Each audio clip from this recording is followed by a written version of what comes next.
Hi, ever wonder what it's like to work another profession or live in the underworld? Listen to unsuspecting riders give a 10 to 15 minute personal masterclass as I spontaneously interview them as they enter my taxi. I'm your host, Simon Rushton, and this is Taxi Chronicles.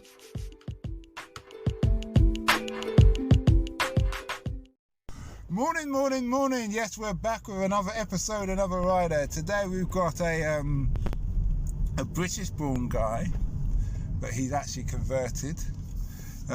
He says he's not Australian, but he's been living out there for a year, and he's been living out there so long that it seems like he's changed citizenship. But he says he doesn't know why people say that. But if you look at him, he's going for bread and milk. He's got a backpack.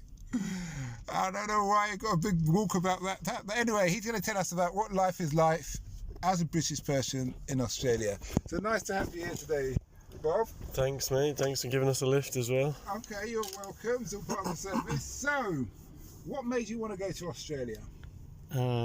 Basically, my mate was there doing construction already, and having a good time surfing on the beaches in the sun. I thought it sounds a laugh. Head over there and see what's up. So, had you gone prior before, or no, you just? That was my first time. So you just like mates, and you should come over here. It's great. Yeah, women, basically. beach, booze. Exactly right. Okay. All right, I'll come. It's like, okay. The only thing is the flies, man. The flies will get to you. What? It's 40-degree heat, and it's just swarms of flies all on your back, around your head. You got to wear like a fly mask, fly net all the time. When you're doing the construction? Yeah, when you're doing work, yeah. What kind of construction work were you doing? We're doing solar farms, like out in the shucking the panels out, yeah. Was that on people's houses? Or? No, in like huge fields, like thousands of panels. Okay. So you're wearing a suit and the flies. Yeah. What kind of flies are there? They're not the English house fly, are they? They're probably basically the same, yeah. Really? Big ones. The big ones. Yeah. That when you scratch, you see that green and mess. Yeah, basically. What about those hats? Those have those hats with the corks on, isn't it? I don't think I saw one of those when I was over there, actually. You didn't see that? Nah, they don't go for it. That's one of the things of the past. Okay. Yeah, it must be. So your expectations of what you thought it would be like to when you got there, how did they differ? Do you know what? The first day I turned up, I'd just come out of Japan, a ski season, so it's like February, and I was just like, it's Australia, I'm just gonna go straight to the beach and watch some surfing. That's what you do in Australia, right? Is this Bonsai Beach? No, it was Gold Coast. It was in Gold Coast. And I went straight to the beach, and within about 3 hours I was sunburnt. So that was my introduction to Australia, some surfing. So you didn't use your factor 55? I didn't even have any. I was just completely unprepared. Okay. First few hours sunburnt, and yeah, that was the way. That was a sign of what was to come, really. So what you really was your mate just calling you, and you just say, "You'll have some of that." Yeah, basically. There's no. I need when money. When he called you, was in Australia. You was in Japan. I was in Japan, yeah. So what were you doing there? Living there? I was doing a ski season, like working at a guest lodge. Okay. Cooking some breakfast for people. I must have cooked like 2,000 eggs in a week. So if anybody wants an egg, you're the master. I can make a fried egg pretty damn good. Well, they say if you do anything for more than 10,000 hours, you're a master. Exactly. So how do you do your eggs? How do you prefer your eggs? You gotta put the lid on with a fried egg. Really? Give it 3 minutes with the lid on, low temp. Wait until the yolk goes like pink. Perfect. It goes pink? Yeah. No yolks are pink. I thought it was yellow. If you cook them right, they'll go pink on the top. I'm not sure if I like the idea of that. Trust me, it's the one. Okay, well we'll take your word for it. Yep. I don't cook, so you don't cook? No, I don't cook. Cooking is like, it's time wasting for me. I just don't like What do you do? Just order it? Yep. Yeah, I order, or depending on what I'm given. Well, you get your girlfriend to make you dinner. Well, I'll give it. Yeah, well, I'm not doing Fair it. enough. Yeah. But anyway, so you was in Japan. What was life in Japan like? Apart from making eggs. Japan's it's unreal, man. You drop your phone on the floor and people will come running after you to give it back. It's complete opposite to here. Someone would fucking knock you over the head to get it. Okay. So they do believe in one society. Yeah, man. They're very, very much, you know, the greater good kind of thing. Yeah. Okay. Yeah, for sure. Yeah, it's pretty nice, man. I hitchhiked halfway across Japan, and no troubles, no yakizaki. I mean, the Yakuza are around, but they're pretty like toned down these days because they relied a lot on anonymity for their work, and now the internet, it just doesn't work anymore. So they're pretty powerless. So when you say anonymity, I know what that means, but I mean, give me an example of what they used to do and what they can't do now because of the internet. Thing is, a lot of their income would come from like rackets or protection rackets kind of thing. So they'd go around the shops and smash up shit and then make them pay every week, so they protect them from the other gangs. But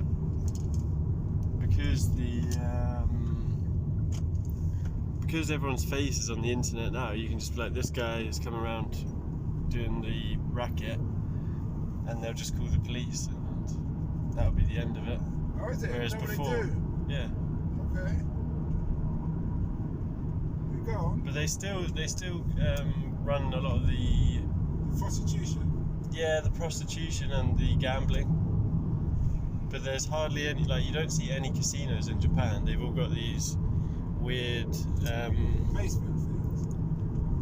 Well, yeah, they got weird basement things, but they only play this one gambling game. It's really, really bad, and you just put like silver balls in the top and watch them run down. It's a really terrible game, but it's the only one that's legal in Japan. As like like, you know, those slots that people play. There's none of that. There's no fruities or anything. Really? Nah, no casinos with blackjack. They just have this one. So not a gambling nation like Chinese? No. They're totally the opposite for Chinese. Yeah. So do they look down on the Chinese then in certain ways? Yeah, there's quite a lot of, you know, unfriendliness between Chinese and Japanese people.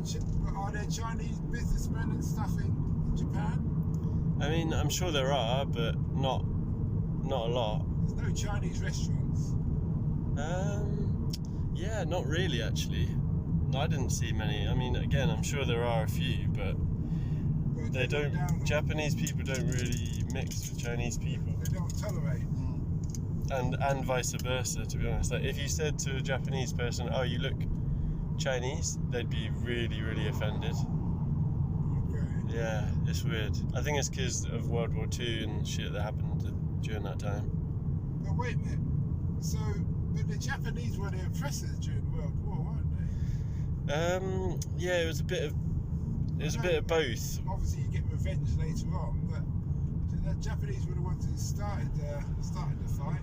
I think you're right. I think the Manchurian incident in China was Japan. Yeah. Raping the women. But then China basically massacred a whole village, which was Japanese territory. They completely destroyed the whole village, women and children. So it's kind of like, I suppose you're just saying, well, you can do it, we can play the same game. Yeah. So you behave yourselves, we behave ourselves. Yeah. Which is understandable. I mean, well, it's not nice, actually, but it's understandable. They're sending a message. Yeah, but an eye for an eye leaves the whole world blind, doesn't it? Well, we've got two eyes. Everybody realised antibiotics, maybe we should stop that. Yeah. And which was probably what's happened now, wouldn't you say? What, with what? They've stopped. They're not fighting anymore, are they? Well, maybe not physically. Yeah, but that's like the English and the French, or the Welsh and the English, or the Scottish and the English, or Irish and the English. And anybody in the English. Yeah, you see what I mean? But yeah, it doesn't matter to you. You're Australian. There, guys. It's just a little joke. So I said he's Australian, but he said he's British. I'm definitely British. But, okay, so which did you love more, Australia or Japan? they're very different. It's hard to say. Surfing and the nature in Australia is unreal, but then I was like skiing and snowboarding and running around in Japan, so they were both great for different reasons. Okay. Did you meet any Aborigines when you was in Australia? Yeah, a few. Yeah. Okay. And how was your experience with them? I mean, it's kind of sad, really, because they are kind of pushed down to the bottom of Australian society in a big way. Mm-hmm. Like they're the first people on the street. In fact, they're pretty much the only people on the street. Like homeless. Yeah. So, does Australia acknowledge that a lot of their behaviour has caused this? I mean, it's a similar thing to the Native Americans in America. They kind of know that shit went down, but they're not ready to officially admit wrongdoing, and therefore not trying to correct it. No, not. I mean, they do the token bits and bobs here. You know, put some Aboriginals art in the town centre and bullshit like that. It's not helping though. Yeah, that's it. The statue here and there doesn't really go a long way. No. Okay. What would you, and this goes for Japan and Australia, this question, what did you learn that you wish you knew when you had got there? What, to Japan? And Australia. Oh, okay. Well, Australia, definitely I should have brought some sun cream. Yep, I was going to say that. Factor 55! Yeah. Japan. I'm pretty sure I nailed Japan, man. I had a great time. Maybe I would have wished that I knew that Japanese girls thought I looked like David Beckham right from the start. I only found that out like halfway through, and I was like, shit, I've been missing out. I like that one. I like that one. Yeah, man. Japanese girls are cute. Okay, well, they're a bit too skinny for me, much too skinny for me. They're like children, and that's not my thing. But I'm glad you were happy. You were happy with what you're doing and stuff, in that respect. And the last question is, because we're coming to the end of the road, is what's the impact you want to have on the world? What's the impact? I want to make things more equal by the time I die, hopefully. Oh, that's good. Equality, man. It's shit right now. Okay, that's good. All right, well, thanks a lot for that. Much appreciated. Yeah, nice one. And we wish you well.